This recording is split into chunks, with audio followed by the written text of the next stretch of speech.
యోబు గ్రంథం 8వ అధ్యాయం 5వ వచనాన్ని నేను చదువుతున్నాను. నీవు జాగ్రత్తగా దేవుని వెతికిన ఎడల, సర్వశక్తుడగు దేవుని బతిమాలు కొనిన ఎడల.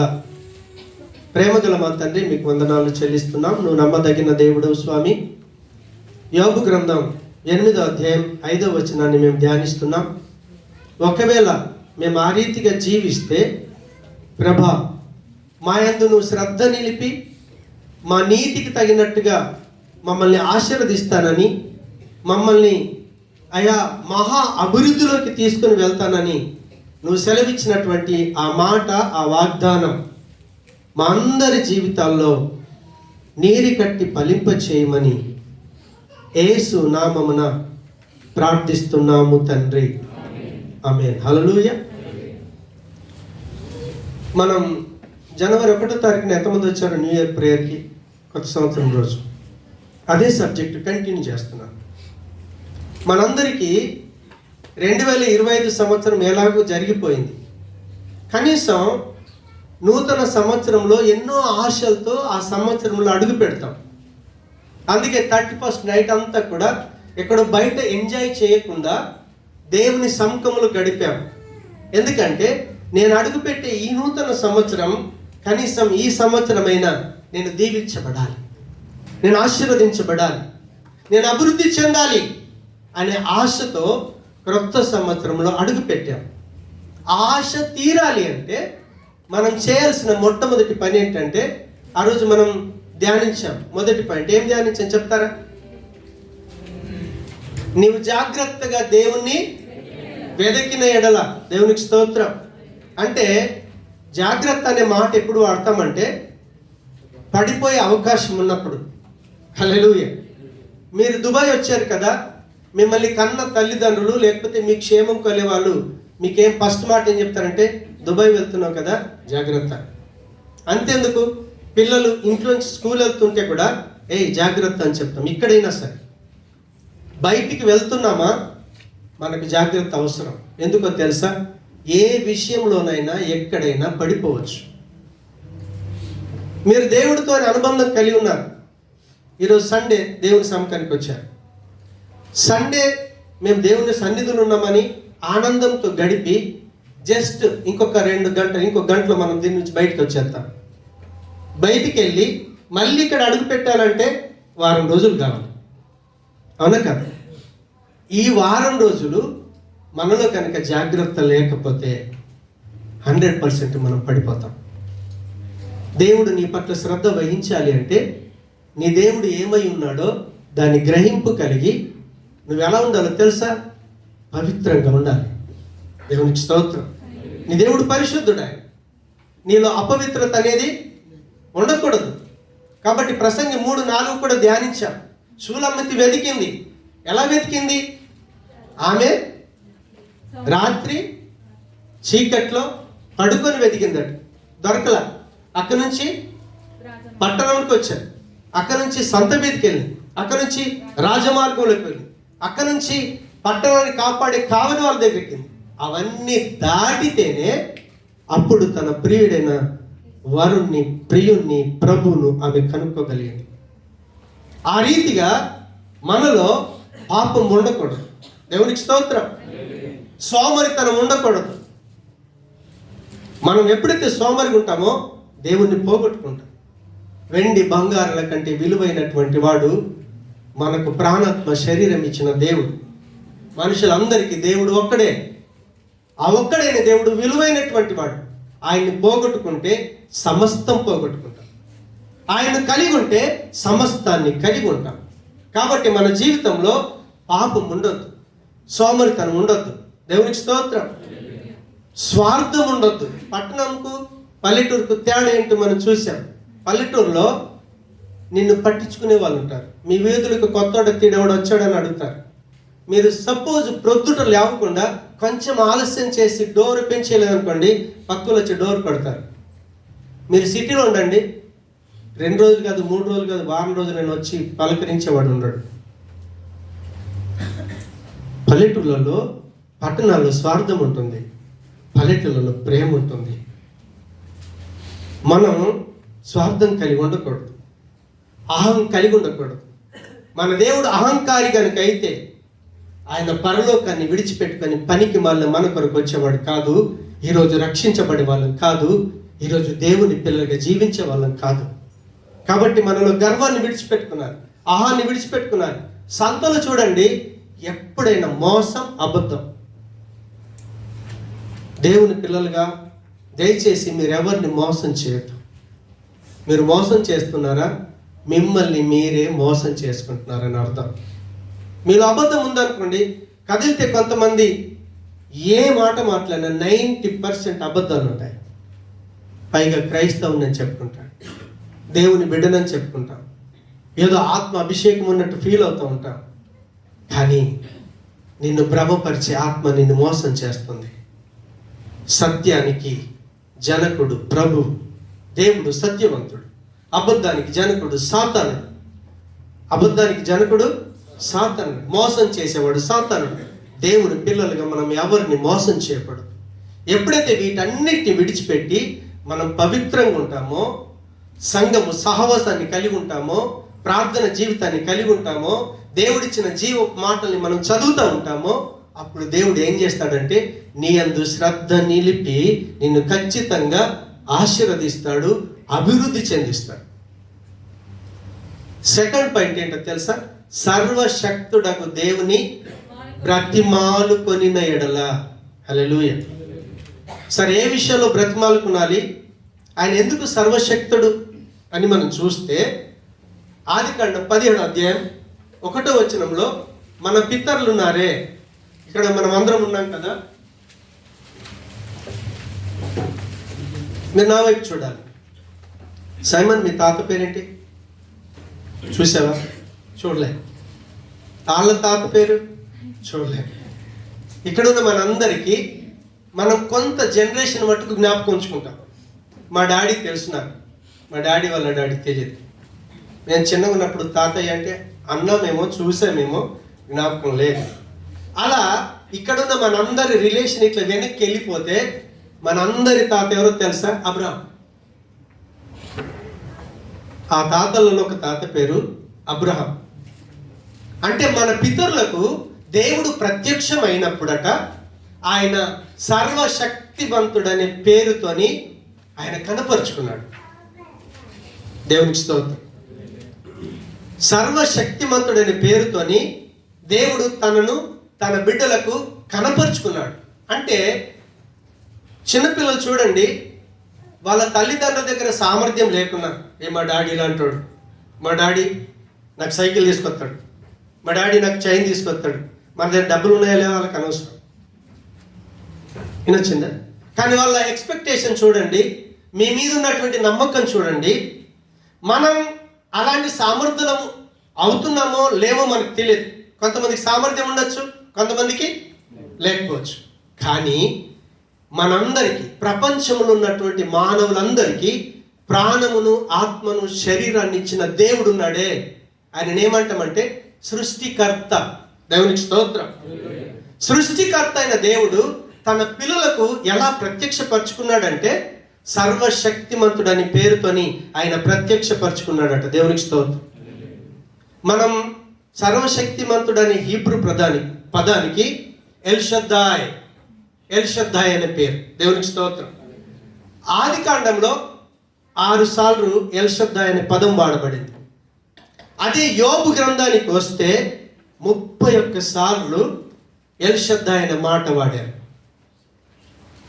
టోటల్గా మనం పాత నిబంధన చూస్తే 48 సార్లు ఎల్షద్దాయ్ నేను సర్వశక్తిమంతుడనని పేరును దేవుడు బయలుపరుచుకున్నాడు. సర్వశక్తిమంతుడు అనే ఆ మాటకి అర్థం ఏంటి అంటే అసాధ్యాలను సాధ్యం చేసేవాడు.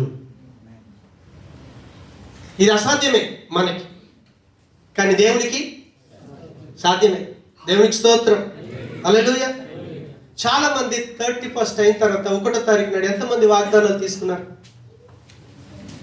వాగ్దానం తీసుకున్నారు. దేవుడు మీకు ఇచ్చినటువంటి వాగ్దానాన్ని నెరవేర్చుటకు శక్తి కలిగిన వాడు ఆయన. మాట ఇచ్చాడు అనుకోండి, అది 100% చేయడానికి సమర్థుడు ఆయన. అంటే దేవుడు తన వాళ్ళకి ఏమి చేయాలనుకున్నాడో అది 100% చేస్తాడు. ఒక విధంగా చెప్పాలి అంటే మన అన్ని పరిస్థితులకు చాలిన దేవుడు. మనుషులందరికీ, హిందువులకు, ముస్లింలకు, క్రైస్తవులకు అని చెప్పలేదు ఆయన. మనుషులందరికీ ఆయన ప్రత్యక్షపరుచుకునేటప్పుడు సర్వశక్తిమంతుడని పేరుతోని ప్రత్యక్షం చేసుకున్నాడు, కనపరుచుకున్నాడు ఆయన. ఒక సందర్భం వచ్చింది, ఒక అమ్మ ఉంది అక్కడ, తను స్త్రీ ధర్మం నిలిచిపోయింది. పిల్లలు అవ్వరు, 100% అవ్వరు. దేవుడు వచ్చి ఒక మాట అన్నాడు, మీ దగ్గరికి ఈనాడు వస్తాను, అప్పుడు చక్కటి బిడ్డను కలిగి ఉంటుందంటే ఆ మాట విన్న తల్లి నవ్వుకుంటుంది. అప్పుడు ప్రభు అంటాడు, ఆదికాండం 17వ అధ్యాయం 4వ వచనానికి వెళ్తే 18-14 అంటాడు, యెహోవాకు అసాధ్యమైనది ఏదైనా ఉన్నదా? అంటే మీరు ఆరాధిస్తున్న ప్రభువు ఎంత శక్తిమంతుడో మీకు తెలియాలి. చిన్నపిల్లలకు తన తల్లిదండ్రుల సామర్థ్యం తెలియకపోవచ్చు, కానీ వాళ్ళు ఎక్స్పెక్ట్ చేస్తారు, మా డాడీ ఇది ఇస్తాడు, మా డాడీ తెస్తాడు. వాళ్ళకు ఒక మాట ఇస్తే చాలు, మనకి ఇక్కడ టికెట్ ఉందా లేదో తెలియదు, పాస్పోర్ట్ ఉందా లేదు, అరే నేను రేపు వస్తున్నాను, మా డాడీ రేపు వస్తాడు. వాళ్ళకి తెలియదు, కానీ మీకు తెలియాలి. ఈరోజు మనం దేవుని పిల్లలం. దేవుని పిల్లలమైనప్పుడు మన దేవుడు ఎంత శక్తిమంతుడో ఆ క్రియలు మనకు తెలిసి ఉండాలి. అప్పుడు ఆయనను అడిగేటప్పుడు కాన్ఫిడెన్స్గా అడుగుతాం, విశ్వాసంతో అడుగుతాం. అందుకే యేసు ప్రభువు వారు కూడా ఒక మాట అంటాడు, మత్తయి సువార్త 19:26 అంటాడు, మనుషులకు అసాధ్యమేమో దేవునికి సమస్తమును సాధ్యమే. ఓ సందర్భం వచ్చింది, నీళ్ళ మీద ఎవడైనా నడవగలుగుతాడా? ఇంతవరకు ఒక్క మనిషిని చూపించండి నీళ్ళ మీద నడిచిన వాడిని. ఇంపాసిబుల్. చచ్చిపోయి కుళ్ళిపోయిన శరీరం ఉంది, లాజర్ బయటికి రాన్నాడు, అంతే, ఆయన వచ్చేసాడు. ఆయన మీ దగ్గర ముద్ద అన్నం ఉందనుకోండి, ఎంతమందికి పెట్టగలుగుతారు మీరు? నువ్వు ఒక్కడు తింటావు, మా అంటూ 10 మందికి పంచగలుగుతావు ఆ ముద్ద. కానీ ప్రభు ఎలాంటాడో తెలుసా? 2 చేపలు 5 రొట్టెలు 5,000 మందికి పంచగా 12 గంపలు మిగిలాయి. మనం అన్ని బాగా వింటాం, నమ్మం, చేతగాని వాళ్ళం, అవిశ్వాసులం. విశ్వాసం లేకుండా జీవిస్తూ విశ్వాసం అని చెప్పుకుంటున్న భ్రష్టులం మనం. అందుకే కనీసం ఈ నూతన సంవత్సరంలోనైనా నా దేవుడు ఎంత శక్తిమంతుడో గ్రహించి ఆయనను అడగటానికి ఇష్టపడాలి. దేవునికి హల్లెలూయా. నీ దేవుడు ఇంత శక్తిమంతుడని తెలిసినప్పుడు నువ్వు ఆయన బ్రతిమాలుకున్నాలి.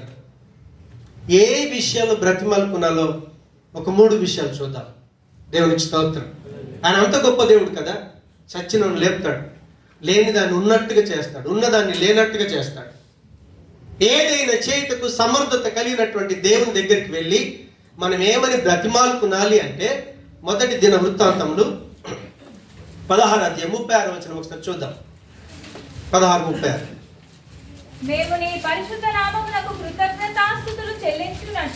మేము నీ పరిశుద్ధ నామమునకు కృతజ్ఞతాస్తుతులు చెల్లించునట్లు నిన్ను స్తుతించుచు అతిశయించునట్లు అన్యజనుల వశములో నుండి మమ్మను విడిపింపుము అని ఆయనను బతిమాలుకొనుడి. దేవునికి స్తోత్రం. సరే, ఇప్పుడు దేవుడు ఎంత శక్తిమంతుడో మనకు తెలుసు, కానీ ఆయన దగ్గరికి వెళ్ళి ఏమని బ్రతిమాలుకునాలి? ఈ సందర్భం ఏంటి అంటే, దావీదు మహారాజు దేవుని కొరకు మందసం పెట్టడం కొరకు చక్కటి గుడారం వేశాడు, తీసుకుని వెళ్తున్నాడు. కొంత దూరం వచ్చేసరికి ఎద్దు కాలు బెనికి మందసం పడిపోతా ఉంటే ఉజ్జా పట్టుకున్నాడు. పట్టుకోగానే స్పాట్లో చనిపోయాడు ఆయన. స్పాట్లో చనిపోయిన తర్వాత దావీదు ఏం చేశాడంటే, ఇక్కడ సీన్ ఇలా కనిపించింది, మరి నా ఇంటికి తీసుకుపోతే నా సీన్ ఎలా ఉంటుందో తెలియదు. ఆయన ఏం చేశాడు, తీసుకెళ్ళి ఓబోదేదోము ఇంట్లో పెట్టేశాడు. పెట్టి కొంత సమయం అయింది, నెల అయింది, 2 నెలలు అయింది, 3 నెలలు అయింది. ఓబోదేదోము చచ్చిపోలేడు, ఇంట్లో కూడా చావలేదు. తీరా చూస్తే ఓబేదేదోము ఎన్ని కలిగి ఉన్నాడో వాటన్నిట్లో సమృద్ధి, అభివృద్ధి చెందాడు. దావీదు గ్రహించి గుడారం వేసి దాన్ని తీసుకొని వస్తా ఉన్నాడు. తీసుకొని వచ్చినప్పుడు ఆయన చేస్తున్న ప్రార్థన ఇది. ఇప్పుడు ఓబేదేదోము ఇంటిని నువ్వు ఆశీర్వదించిన దేవుడవు, నన్ను కూడా ఆశీర్వదించాలి. ఓబేదేదోమును అభివృద్ధి పరిచిన దేవుడు, నన్ను కూడా నువ్వేం చేయాలి, అభివృద్ధి పరచాలి. అలా అభివృద్ధి పరచాలి అంటే దావీదు ఏం చేస్తున్నాడు తెలుసా? ఆయన అంటున్నాడు, మేము నీ పరిశుద్ధ నామమునకు కృతజ్ఞతాస్తుతులు చెల్లించున్నట్లు మేము బతిమాలుకోవాలి. దేవునికి స్తోత్రం. First point. రెండోది ఏం చెప్తున్నాడు తెలుసా? నిన్ను స్తుతించుచు అతిశయించున్నట్లు, రెండవ పాయింట్. అలా బతిమాలుకోవాలి. మూడోది ఏంటి తెలుసా? అన్యజనుల వశంలో నుండి మమ్మను విడిపింపు అని ఆయనను బతిమాలుకుంటుంటే కింద వాళ్ళందరూ కూడా ఆమేన్ అని చెప్పారు. హల్లెలూయా. ఫస్ట్ పాయింట్ ఏంటో తెలుసా? నీ పరిశుద్ధ నామమునకు కృతజ్ఞతాస్తుతులు చెల్లించాలి. హల్లెలూయా. నామం అంటే పేరు, అవును కదా? నా పేరు జేమ్స్ అంటే యాకోబు. మా అమ్మ నాన్న పెట్టిన పేరేమో లక్ష్మణ్. దేవునికి స్తోత్రం. బైబిల్లో చాలా మందికి పెట్టిన పేర్లు ఎలా ఉంటాయంటే, రాహేలు చనిపోయేటప్పుడు ఒక కుమారుని కన్నది. ఏం పేరు? బెనోని. అంటే ఆడు పుట్టేటప్పుడే ఆ తల్లిని ఏడిపించాడు. అది కొరే నువ్వు దుఃఖపుత్రుడవే. యాకోబు పుట్టాడు, పుడుతూనే పెద్దోని పట్టుకున్నాడు. అరే నేను ఫస్ట్ వెళ్తాను రా, నువ్వు ఆగరాను. ఆడు పుట్టుకతోనే మోసగాడాడు. అవునా? అంటే వాళ్ళ లక్షణాలను బట్టి వాళ్ళకి పేర్లు పెట్టబడ్డాయి. మనోళ్ళు అయితే మన ఇష్టమైన పేరు, నాకు యేసు అని పెడతాం, యోసేపు అని పెడతాం, దానియేలు అని పెడతాం. ఆ లక్షణాలు ఉన్నాయో లేవో తర్వాత సంగతి. మనకు నచ్చిన పేరు మనం పెట్టుకుంటాం, కానీ దేవుని యొక్క గ్రంథంలో పేర్లు అలా లేవు. హల్లెలూయా. చివర్లో సేమ్ బైబిల్లో గుణ లక్షణాలను బట్టి ఏ రీతిగా దేవుడు పేర్లు పెట్టాడో ఇక్కడ ఉన్న నాతో సహా మనందరికీ ఎండింగ్లో ఒక పేరు పెడతాడు. ఆ సబ్జెక్ట్ ఉంది. మనం ప్రకటన గ్రంథం ధ్యానించినప్పుడు నేను ఆ సబ్జెక్ట్ చెప్పాను. కానీ ఇప్పుడు ఆయన పరిశుద్ధ నామము అన్నాడు కదా, దేవునికి ఒక పేరు ఉంది. ఏంటి ఆ పేరు అంటే ఆయన గుణ లక్షణాలన్నీ కలిపి ఆయన పేరు అన్నమాట. ఇప్పుడు చూడండి, మనం పాపులం కదా, ఆయననేమో పరిశుద్ధుడు. పరిశుద్ధతనే ఆయన పేరు, ఆయన లక్షణమే. ఆయన పరిశుద్ధుడు కాకపోతే ఈరోజు పాపులమైన మనం దేవుని పిల్లలుగా అయ్యేవాళ్ళమా? మీరు ఆలోచన చేయండి.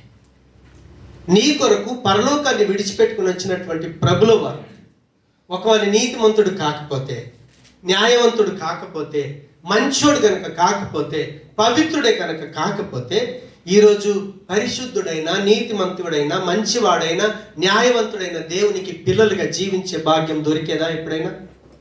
మరి ఏ రోజన్నా మీరు ప్రభా పాపినైన నన్ను, చెడ్డోనైన నన్ను నువ్వు మంచిగా చేసినందుకు నీకు వందనాలని ఒక్క రోజన్న దేవునికి కృతజ్ఞతాస్తుతులు చెల్లిస్తున్నామా? ఒక వ్యక్తి తిరిగి ఎప్పుడు సాయం చేస్తాడో తెలుసా? చాలా మంది డబ్బులు అడుక్కుంటారు, తిరిగి ఇచ్చేటప్పుడు థ్యాంక్స్ అన్నా, నాకు మంచి ఆపదలు ఇచ్చావు, థ్యాంక్స్ అన్నా అంటే ఆ వ్యక్తి మళ్ళీ సాయం చేస్తాడు. కొంతమంది ఇచ్చిన డబ్బులు తిరిగి అడిగితే చాలు, మనం ఎంత మంచి వాళ్ళమో చెప్పుకుంటానికి సిగ్గు అనిపించింది. తీసుకుంటప్పుడు ఎంత ప్రేమను. అలా అడగకుండా కొన్నిసార్లు మనం ఏం చేస్తాం, అవసరతను బట్టి ఇస్తాం. తిరిగి ఇచ్చేటప్పుడు నువ్వేం చేయాలి? అన్నా వందనాలు, అక్క వందనాలు, నాకు ఆపదల టైంలో నువ్వు ఇచ్చావు అని అంటే ఆ వ్యక్తి హృదయం ఎంత ఆనందంగా ఉంటుంది. పనికిరాని మనల్ని, పాపులమైన మనల్ని, భ్రష్టులైన నన్ను మనల్ని దేవుడు ఈరోజు కాపాడి దేవుని పిల్లలుగా జీవించడానికి భాగ్యం ఇచ్చాడే. నువ్వు నిజంగా ఆయనకు కృతజ్ఞతాస్తుతులు చెల్లిస్తున్నావా? లేదంటే నాకు ఇది ఇయ్యలేదు, నువ్వు నాకు అది ఇయ్యలేదు, ఇది చేయలేదు, ఎన్ని రోజు నుంచి అడుగుతున్నాను, అన్నీ కంప్లైంట్లే. మన బతుకులు కంప్లైంట్లలో ఉన్నాయా, లేకపోతే కృతజ్ఞతాస్తుతులు చెల్లిస్తున్నామా? సంవత్సరాలు జరిగిపోతున్నాయి. కనీసం ఈ కొత్త సంవత్సరంలోనైనా ప్రభా, నువ్వు నాకు ఇచ్చిన ఈ జీవితాన్ని బట్టి, నువ్వు నాకు ఇచ్చినటువంటి పరిశుద్ధతను బట్టి, నీతిని బట్టి, న్యాయాన్ని బట్టి, మంచితనాన్ని బట్టి, డాడీ మీకు వేల వేల కృతజ్ఞతాస్తుతులు చెల్లిస్తున్నాము అని నువ్వు స్తుతించగలిగితే దేవుడు నీ పట్ల శ్రద్ధ వహిస్తాడు. అందుకే క్రైస్తవ్యం అంటే మతం మారటం కాదు, నీ జీవితంలో మార్పు రావాలి. దేవుడు చేసిన మేలును మరిచిపోకుండా ఆయనకు కృతజ్ఞతాస్తుతులు చెల్లించాలి. అలా చెల్లించినట్లుగా ఆయన ప్రకటన చేస్తూ ఉంటే అక్కడ ఉన్న వాళ్ళందరూ కూడా ఆమేన్, అలాంటి జీవితం నాకు కావాలని కోరుకున్నారు వారు. మీరు ఆలోచన చేయండి, మనం అలా బ్రతుకుతున్నామా? లేకపోతే ఆయన ముందు అన్ని లిస్ట్ పెట్టేస్తాం, నాకు ఇది కావాలి, ఇది కావాలి, ఇది కావాలి, ఇది కావాలి. ఏపో దేవుడు నాకు ఏం చేశాడు, ఎందుకు రావాలి చర్చికి? మానేసిన వాళ్ళు ఎంతమంది ఉన్నారు. అసలు ఈరోజు నువ్వు బ్రతికున్నావంటే దేవుని కృప. ప్రభా, మరో మంచి రోజు నాకు ఇచ్చావని దేవునికి కృతజ్ఞత చెల్లిస్తున్నావా? ఇది మన పర్సనల్ లైఫ్. ఆ వాక్యాన్ని మన లైఫ్లోకి తీసుకునాలి, మన దగ్గరికి తీసుకొని ఆ ప్రకారంగా జీవించడానికి నువ్వు ఎప్పుడైతే ఇష్టపడతావో, అలాంటి జీవితం నా జీవితంలో నెరవేరాలని నువ్వు ఎప్పుడైతే ఇష్టపడతావో, ఆయన అంటున్నాడు, నేను నీ యందు శ్రద్ధ నిలిపి నువ్వు ఎంత పర్సెంటేజ్ హృదయపూర్వకంగా కృతజ్ఞతాస్తుతులు చెల్లిస్తున్నావో దానిని బట్టే, అక్కడ అంటాడు, నీ నీతికి తగినట్టుగానే. హల్లెలూయా. రెండో పాయింట్, ఆయన పరిశుద్ధ నామమునకు కృతజ్ఞతాస్తుతులు చెల్లించున్నాడు, నిన్ను స్తుతించుచు అతిశయించున్నట్లు. రెండో పాయింట్ ఇది. మనం ఏం చేయాలి? దేవుణ్ణే స్తుతించాలి. హల్లెలూయా. సపోజ్ నన్ను వచ్చి ఎవరన్నా అడిగారు అనుకోండి, నువ్వు ప్రభు దగ్గరికి వెళ్ళావు కదా, దేవుణ్ణి అంగీకరించావు కదా, దేవుడు నీకు ఏం మేలు చేశాడంటే మనం అంటాం, సార్ దేవుడు మంచి కారు ఇచ్చాడు, చక్కటి భార్యని ఇచ్చాడు, పిల్లలు చక్కటి ఇల్లు ఇచ్చాడు సార్. హల్లెలూయా. మనం అదే చెప్తాం. పైగా ఇచ్చిన కారును బట్టో, ఇచ్చిన ఉద్యోగాన్ని బట్టో, ఇచ్చిన స్థితిని బట్టో కాళ్ళ ఎగరేస్తాం, మనం చేసే పనులవి. కానీ ఆయన ఏమంటున్నాడు తెలుసా? మనం ఆయనను స్తుతించాలి. ఆయన అంటాడు, ఆయనను స్తుతించుచు అతిశయించాలి. అంటే దేవుడు నిజంగా ఏ మేలు చేసి నీకు ఈ జీవితాన్ని ఇచ్చాడో దాన్ని బట్టి నువ్వేం చేయాలి? అతిశయించాలి. ప్రభా, నీ బిడ్డగా చేసుకున్నందుకు నీకు స్తోత్రాలే. ఈరోజు నీ సముఖంలో నిలబడ్డానే, ఈ భాగ్యము నాకు ఇచ్చినందుకు వందనాలు. ప్రభా, ఎన్నో తప్పులు చేసి పాపం చేసి చచ్చిపోయి నరకానికి వెళ్ళాలి, కానీ ఈరోజు పరలోకం వెళ్ళే భాగ్యం ఇచ్చావే, నీకు స్తోత్రం నాయన. నేను ఎన్ని తప్పులు చేశానో, అసలు నేను చేసిన తప్పును బట్టి నేను తలదించుకొని నా ముఖం మీద ఉమ్మేయాలి, కానీ నా అవమానాన్ని నీ మీద వేసుకొని నన్ను తప్పించావే. దాన్ని బట్టి ఎప్పుడైనా దేవుణ్ణి స్తుతిస్తున్నావా? దేవుడి బిడ్డగా జీవిస్తున్నందుకు ఆయన ఇచ్చిన జీవితాన్ని బట్టి అతిశయిస్తున్నావా? లేకపోతే దేవుడు నీకు ఇచ్చిన దాన్ని బట్టి అతిశయిస్తున్నావా? దేవుడు నీకు ఏది ఇచ్చినా ఏది ఇవ్వకపోయినా ఈరోజు దేవుణ్ణి కలిగి ఉన్నావే, దేవుని బిడ్డగా కలిగి ఉన్నావే, నువ్వు చేసిన తప్పులకి క్షమాపణ కలిగి ఉన్నావే, క్షమించబడని పాపమునకు శిక్ష ఉంది. అందుకే ఎప్పుడైతే యేసు ప్రభును నమ్మి బాప్తిసం పొందుతామో నీ పాపాలకి క్షమాపణ దొరుకుతుంది. లేదంటే నీ పాపాలకు క్షమాపణ లేదు. క్షమాపణ లేకపోతే 100% నువ్వు నరకానికి వెళ్ళాలి. ప్రభా, నన్ను తప్పించినందుకు, నువ్వు ఇచ్చిన రక్షణ కొరకు, ఆ రక్షణను బట్టి నువ్వు దేవుణ్ణి అతిశయిస్తున్నావా? మనం ఆలోచన చేసుకోవాలి. దేన్ని బట్టి అతిశయిస్తా ఉన్నాం? దేవుడు మనకిచ్చిన ఆధిక్యత ఏంటి? ఇశ్రాయేలు, నీ భాగ్యం ఎంత గొప్పది.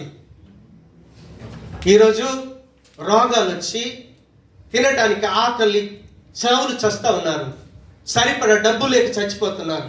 అవసరతలు తీరక చచ్చిపోతా ఉన్నారు. కానీ ఒకరోజు దేవుడు నీకెంత అద్భుతమైన జీవితం ఇచ్చాడో తెలుసా? అసలు ఆకలి లేని జీవితం, దాహం లేదు, కన్నీళ్లు లేవు, రోగం లేదు, రోదన లేదు, వేదన లేదు, శోధన లేదు. అంత అద్భుతమైన జీవితాన్ని నీకు ఇస్తే ఇచ్చిన దాన్ని బట్టి నువ్వు అతిశయించుకుంటున్నావా? లేక అసలు అది ఇచ్చాడని నీకు గుర్తుందా?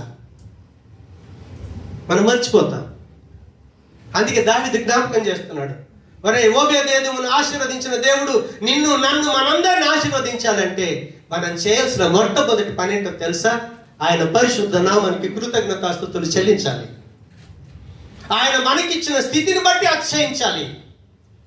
మూడోది అంటాడు, టైం లేదు, నేను ముగిస్తున్నాను. ఇది చాలా డేంజర్. దేవునికి స్తోత్రం. ఇది చాలా పెద్ద సబ్జెక్ట్. అవసరమైతే నేను వచ్చే వరకు కంటిన్యూ చేస్తాను. అన్యజనుల వశంలో నుండి నన్ను విడిపించు. మనం క్రైస్తవులు వేయడం కదా, చేసే పనులన్నీ అన్యుల పనులే.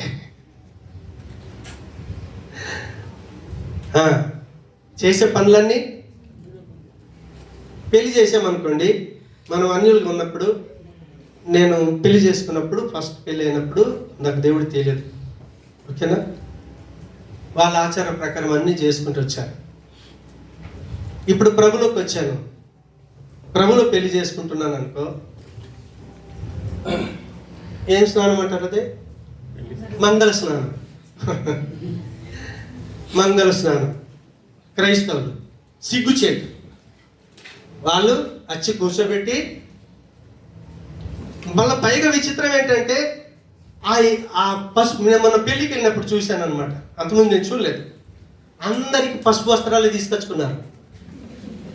డబ్బులు ఎవరికి వెళ్ళాయి? కొట్టోడికి వెళ్ళినాయి. దేవునికి స్తోత్రం. నువ్వు పెళ్లి చేస్తే డబ్బులు కొట్టోడికి వెళ్ళిపోయినాయి. రెండవది, ఇప్పుడు ఆచారం బైబిల్ ఎక్కడ ఉందా? నువ్వు పెళ్లి కుమారుని చేస్తున్నావు, పెళ్లి కుమార్తెను చేస్తున్నావు, వాళ్ళకి అందం రావాలి, 100% ఒప్పుకుంటారు. నువ్వు సుగంధం తీసుకెళ్ళి గంధం పుయ్యి, శరీరానికి అందం వస్తుంది. నువ్వు పూసేటంత మట్టుకు బాగుంది, మళ్ళీ నువ్వు పూసుకోవటం ఏంటి?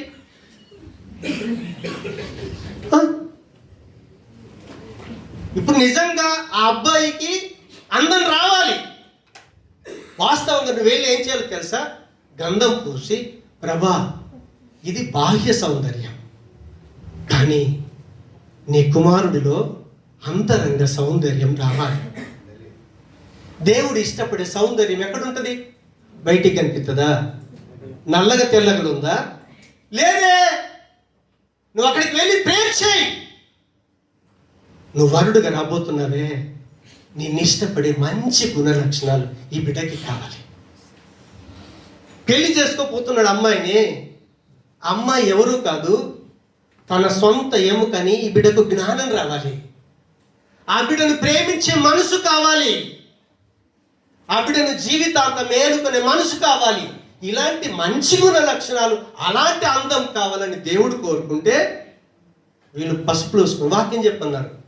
నేను తీసి మొదలెట్టిన తర్వాత అన్నారు, ఒక్కటి కూడా వాక్య ప్రకారంగా లేదు వాళ్ళు చేసేది. ఏం చేయాలన్నారు? ఏం చేస్తారు మీరు, మీ ఇష్టం. అక్కడ పెద్ద పెద్ద సేవకులు ఉన్నారు. అయ్యా మీరేం చేస్తారు, వాళ్ళు ఏం చేస్తారు, మీకు దండం, నేను వెళ్ళిపోతున్నాను, కిందికి వచ్చేసాను. కాబట్టి ఎప్పుడైనా సరే నువ్వు దేవుని సముఖానికి వస్తున్నావు అనుకోండి, దేవుడి బిడ్డలు ఆదివారం ఎక్కడ ఉండాలి? చర్చిలో ఉండాలి. చర్చ్కి వెళ్ళేటప్పుడు ఎవరైనా వచ్చారనుకో మీ ఇంటికి, రాను ఏం చెప్తావు? మా అక్క బిడ్డ వచ్చిందండి. నీ అక్క బిడ్డ నువ్వు ప్రేమిస్తే ఏం చేయాలో తెలుసా? నీ దేవుని సముఖానికి తీసుకునిరా. అప్పుడేమవుతుందో తెలుసా? నిన్ను బట్టి ఆ బిడ్డకు దేవుడు దొరుకుతాడు. ఆ బిడ్డ నరకం తప్పించబడుతుంది. మనం అటు ఫిక్స్ అవుతాం. మళ్ళీ ఆదివారం ఎట్లయినా చర్చ ఉంటుంది కదా. ఈ వారం ఈ దీవెన నీ లైఫ్లో ఎన్ని కోట్లు పెట్టినా నీకు రాదు.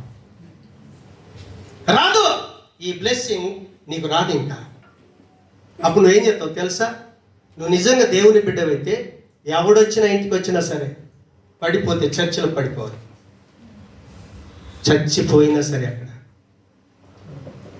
మీరు వ్యాధితో రండి, ఇక్కడ మీరు చచ్చిపోరు, చావరు. ఎంత వ్యాధి వచ్చిన కంపెనీకి వెళ్ళి పనిచేస్తాం కానీ దేవుని సముఖానికి రా. ఎంత దౌర్భాగ్యమైన స్థితి. అందుకే అప్పుడు ప్రార్థన చేస్తున్నాడు, ప్రభా ఈ అన్యజనుల వశంలోంచి నన్ను విడిపి, నేను నీ వశంలో ఉండాలి. ఎవరి వశంలో ఉండాలి? నీ వశంలో ఉండాలి. ఎప్పుడైతే ఆ రీతిగా జీవించగలుగుతామో అప్పుడు నీకు ప్రాణాత్మ శరీరం ఇచ్చిన దేవుడు ఏదంటే అది చేయుటకు సమర్థత కలిగిన దేవుడు. ఈ సంవత్సరం నువ్వు వాగ్దానం తీసుకున్నావే, నీ వాగ్దానాన్ని నీ జీవితంలో నెరవేర్చుటకు శక్తివంతుడైన దేవుడు ఆయన వాగ్దానాన్ని నెరవేరుస్తాడు. అప్పుడు ఈ 2026 సంవత్సరం నీకు అభివృద్ధికర సంవత్సరంగా ఉంటుంది, దీవెన సంవత్సరంగా ఉంటుంది, ఆశీర్వాదకర సంవత్సరంగా ఉంటుంది. కాబట్టి అలాంటి జీవితాన్ని జీవించడానికి మనం అప్పగించుకుందాం. ప్రార్థన చేసుకుందాం. ప్రార్థన చేస్తున్నప్పుడు ఆమేనంటే అలాంటి జీవితాన్ని దేవుడు మనకి ఇస్తాడని వాక్యం సెలవిస్తూ ఉంది. మోకరిద్దాం, ప్రార్థన చేసుకుందాం. ప్రేమ గల మా తండ్రి, కృపా కనికరం గల మా దేవా, మీకు వందనాలు చెల్లిస్తున్నాం. దేవా, ఆ రోజు దావీదు ప్రార్థన చేస్తూ ఉన్నాడు, నీ పరిశుద్ధ నామానికి స్తుతులు చెల్లించాలి, నిన్ను స్తుతిస్తూ అతిశయించాలి, అన్యజనుల వశం నుంచి తప్పించబడాలి. అలాంటి జీవితాన్ని మా అందరికీ మీరు దయచేయండి. మీరు దయచేస్తున్నారు తండ్రి, మీకు వందనాలు. మీరు ఇచ్చినందుకు మీకు స్తోత్రం. యేసు నామమున ప్రార్థిస్తున్నాము తండ్రి, ఆమేన్.